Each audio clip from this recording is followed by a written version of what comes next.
Olá, começando mais um Notas do Karsug, ao lado do mestre. Olha, um final de semana, Cláudio, com primeiro uma prova nova, né? O Grande Prêmio da Europa e no Azerbaijão e uma super tradicional às 24 horas de Le Mans. Vamos começar com Fórmula 1? Vamos começar com Fórmula 1 e as duas, aliás, reservaram coisas muito interessantes, sobretudo Le Mans. Mas em Fórmula 1 nós tivemos esse Grande Prêmio da Europa em Baku, no Azerbaijão. Eu fico sempre pensando que, para mim, Grande Prêmio da Europa é algo tradicional. Então, Monza, Nürburgring, Spa, Donington já teve? Baku, pela primeira vez na vida. Enfim, o poder do dinheiro é aquilo que eu sempre digo. Se eu tivesse uns 500 milhões de dólares para jogar fora, eu tentava fazer uma corrida de Fórmula 1 em Ibirapuera e talvez conseguisse. Mas foi uma corrida que Rosberg dominou desde os treinos até a bandeirada. Aliás, todos não. Boa parte dos seus adversários só ouviram na largada e no pódio. Alguns ouviram duas vezes porque foram ultrapassados, levaram uma volta ali atrás. É verdade. E também o segundo lugar, depois de um pouco, o Vettel mostrou claramente que não tinha ninguém para poder fazer com que incomodá-lo, tentar lutar, e ele também não tinha a menor chance de chegar no Rosberg. Uma grande atuação do Pérez com a Force India. Ele tinha sido segundo no treino, e depois teve que trocar o câmbio, caiu para trás. E é uma pena que não tivesse podido largar em segundo, porque senão teria sido uma corrida, não pela vitória do Rosberg, que teria ganho de qualquer forma, mas já a luta pelo segundo lugar teria sido extremamente interessante. Ele largou em sétimo, né, Cláudio? Largou em sétimo. E o Hamilton, mais uma vez, encontrou um fim de semana absolutamente negativo, chegou até a bater no treino, aí largou em décimo, e até largando em décimo, chegar em quinto, não se pode dizer que tenha sido um mau resultado. Você atrapalhou com os botões dessa... O que aconteceu ali, cara? Eu li uma entrevista do Rosberg dizendo que ele também teve problema, só que diz eu consegui mexer e ficou tudo certo. Ele fala, inclusive, de 150 combinações possíveis. E, claro, se você está guiando um Fórmula 1 com máximo cuidado, porque você passa a isso do muro... O circuito exigia muito, né, de concentração, então, né, Cláudio? Para um pouco aí que eu vou arrumar esse negócio. Mais uma coisa que me põe frontalmente contrária às atuais regras. Eu entendo que a comunicação via rádio deveria ser ampla e aberta, inclusive para o público. Seria extremamente interessante ouvir o técnico dizer, olha, aperta o botão número 2 e aperta depois o 7 em sequência, que aí você vai ter isso, vai ter aquilo. Fazer um mapeamento, né, como eles chamam, claro, né, do motor. Né? Mas, enfim, as regras são essas e não podemos fazer outra coisa que aceitá-las, embora reclamando, e eu costumo reclamar sempre disso. Talvez ouvíssemos também muita bobagem, né, do que os caras falam das reclamações, né, o Raikkonen da vida. Alguns pilotos estiveram um pouco abaixo daquilo que se esperava, o caso do Raikkonen, por exemplo. E nas notas, eu essa vez dou um tríplice empate. Exatamente os 3 do pódio, 10 para cada um.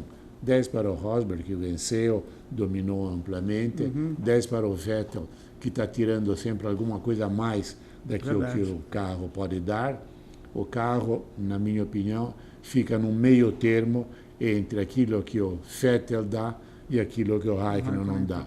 Então, e o Pérez, que foi realmente, talvez tenha sido até o homem da corrida para muitos espectadores, porque foi um fim de semana excelente. Pena, repito, que ele não tivesse podido largar em segundo lugar, aí teríamos tido uma corrida ainda mais bonita. E com isso eu acho que esse grande prêmio tirou do Hamilton a vantagem que ele tinha tido no grande prêmio anterior, que voltaram os 24 pontos. E para o de Rosberg, 9 foi para 24 de novo. Para o Rosberg, tanto melhor, porque é mais um grande prêmio passado e uma situação psicológica. Inclusive, eu via hoje pela manhã uma entrevista do Hamilton, em que ele dizia: estou começando a pensar que talvez esse seja o ano do Rosberg. Se isso realmente se ratificar e não for apenas uma brincadeira, ele já perdeu o título. Porque claramente não perde aquele ânimo natural, aquele ânimo, aquele impulso, aquela coisa de dizer, não, ainda dá, vou chegar lá, que são um dos fatores determinantes para que um piloto possa ter êxito. É um destaque técnico para Williams, pit stop da Williams. 1,92 para a Massa, os mecânicos igualaram o recorde do Webber de 2013 com a Red Bull em Austin, e 2,09 para Bottas, os dois mais rápidos. Isso mostra que não foi um acaso a troca extremamente rápida do Massa. E dizem, eu não sei até que ponto isso é verdade ou não, porque não vi a peça em si, mas que os engenheiros da Williams conseguiram corrigir um problema que havia no engate da roda, que às vezes com o calor tornava um pouco mais difícil a saída da roda, e isso explicava porque a Williams era uma das piores nas trocas. Na hora do engate, né? Na hora do engate sempre perdia aquele instante a mais. E olha, estamos falando em centésimo de segundo, não é um segundo, 2 ou 3. Então, mas de qualquer forma isso é muito interessante e os engenheiros estão de parabéns. Legal. Outra coisa, já que você falou no Pérez, uma coisa que chama atenção, né, Cláudio? Às vezes a gente vê o piloto, chegou a McLaren, não teve um ano bom, acabou, né, saindo de uma equipe de ponta e tal, e hoje está na volta para trás. Está remando novamente em busca. É um piloto que você acha que tem ainda espaço numa grande equipe, Cláudio? Eu tenho muita curiosidade de ver isso. Claro, não se pode julgar apenas por uma corrida, que senão vamos ouvir os comentários que eu vi desde domingo do Verstappen. Verstappen não é tudo aquilo que vocês falaram. Então, eu acho que há necessidade de se esperar, pelo menos até o fim do campeonato. Aí você faz as somas, vê, e realmente pode ter um julgamento melhor. Por enquanto, é uma expectativa, digamos, uma expectativa positiva. Mas é sempre a expectativa, está longe de ser um julgamento. Porque há um tempo atrás o Hülkenberg, que é o companheiro de equipe, estava sendo apontado aí como um piloto, até eventualmente para a Ferrari, não é, Cláudio? E agora os Pérez até conseguiu aí ganhar um fôlego dentro da própria equipe, né? É como aquela coisa de um garoto que chega no futebol, faz 3 gols, aí é o novo Pelé. Eu vivi muito isso no Jornal da Tarde e depois, obviamente, não é nada disso. Quantos surgiram, né? Quantos craques aí, né? Aliás, falamos do Hülkenberg, que no ano passado venceu 24 horas em Le Mans, né? E esse ano, com o Porsche, e esse ano aconteceu, eu não vou falar em tragédia, porque tragédia para mim é quando tem um acidente com vítima, com morte, aí é coisa... O Leveg, aí é outra coisa, né? Aí é outro patamar. Mas um acontecimento judiação, crueldade, né? O que aconteceu com a Toyota, 24 horas em Le Mans. Olha, acho que nunca foi tão literal. 24 horas são 24 horas mesmo, porque com 23 horas e 56 minutos quebra o carro da Toyota e a vitória cai no colo da Porsche, né? E foi uma corrida muito interessante, porque até mais ou menos faltando 1 hora, você tinha também a Audi lutando pelas primeiras posições. Você tinha Audi, Porsche e Toyota. Depois a Toyota conseguiu ir à frente. Quando acho que já estavam tirando o champanhe da geladeira, aí quebrou.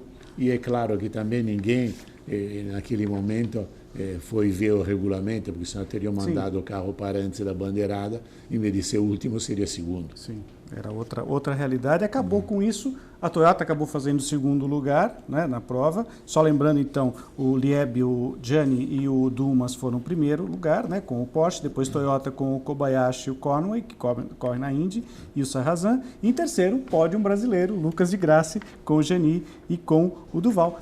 Legal, né? Ver um brasileiro no pódio de Le Mans, né, Cláudio? Ainda estamos esperando a vitória, no grau mais alto. Mas, de qualquer forma, você chegar no pódio... Estamos chegando perto, né? Chegar no pódio perto ali. Muito interessante e é digno de todos os elogios. Bom, além do Lucas de Grassi, que subiu ao pódio, né, com o terceiro lugar, o Nelsinho Piquet enfrentou problema de embreagem, né, com o carro da Rebellion, que é a única equipe privada, né, que compete no Mundial de Endurance. Na classificação da LMP1, que é a principal, ele acabou chegando em sexto. Na LMP2, o Bruno Senna teve problema também na parte elétrica do carro, chegou em 10º, o Pipo Derani foi o 16º e o melhor na LMP2 foi o Osnegre em 9º, e na GT né, que tem o Fernando Ress, que corre com o Aston Martin, né, o belo Aston Martin, foi o 6º colocado. A próxima etapa do Mundial de Endurance acontece com as 6 horas de Nürburgring, outra prova bacana, né, do Mundial de Endurance, né, Cláudio? Não, felizmente, no campeonato de Endurance não se buscou tanto essa mercantilização da Fórmula 1 que fez o Eccleston levar o circo em lugares nunca antes vistos, né? E nem imaginados. No Endurance nós estamos ainda, pelo menos, em muitos circuitos absolutamente tradicionais e interessantes. Spa, Silverstone, enfim. Só voltando um pouquinho na Fórmula 1, 2 coisinhas que aconteceram recentemente. Renovação do contrato do Ricciardo com a Red Bull até 2018, né, Exato. Cláudio? Isso deve lhe dar uma certa tranquilidade, exatamente para lutar contra o Verstappen, que é o grande astro nascente da Fórmula 1, e ele deve, com isso, ganhar alguma coisa. E outra renovação de contrato da Pirelli até 2019 Sim, com a Fórmula 1 como fornecedor, mas foi confirmado agora, Sim, né? era esperado porque a Michelin já tinha deixado bem claro que ela não se interessa até que não houver uma modificação no tamanho das rodas.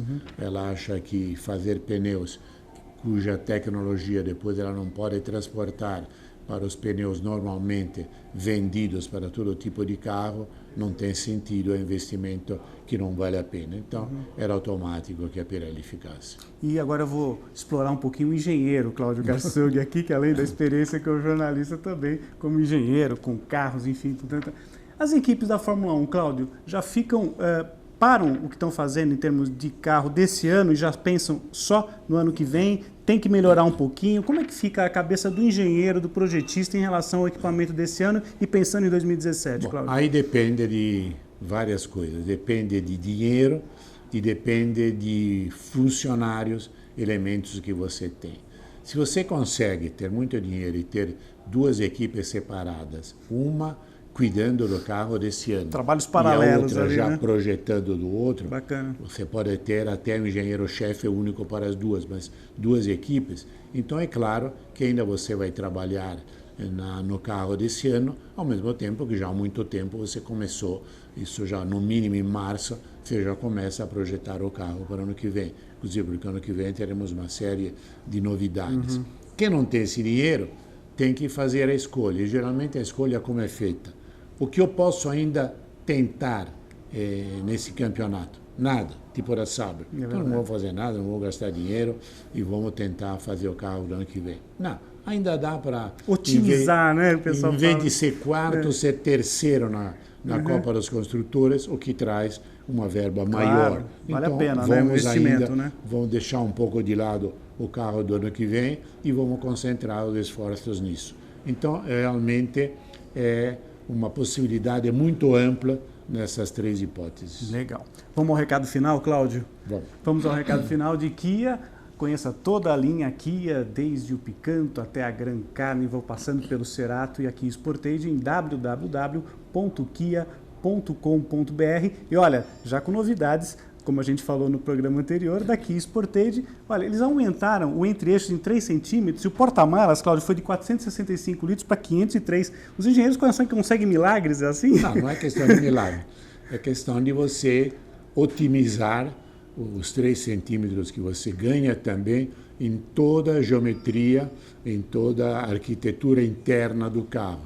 Às vezes não parece, mas você consegue, com outros materiais, diminuir digamos, meio centímetro o espessor de um banco, você ganha esse espaço com outros materiais que te dão o mesmo conforto que te daria o outro. É uma questão de trabalho, é um trabalho que não aparece, raramente alguém fala, mas é um trabalho extremamente importante. Legal, é isso aí. Confira as novidades daqui em www.kia.com.br. Voltamos com notas do Karsug para falar do Grande Prêmio da Áustria de Fórmula 1. É isso aí, Cláudio? Exato. Até lá. Até lá, pessoal. Tchau.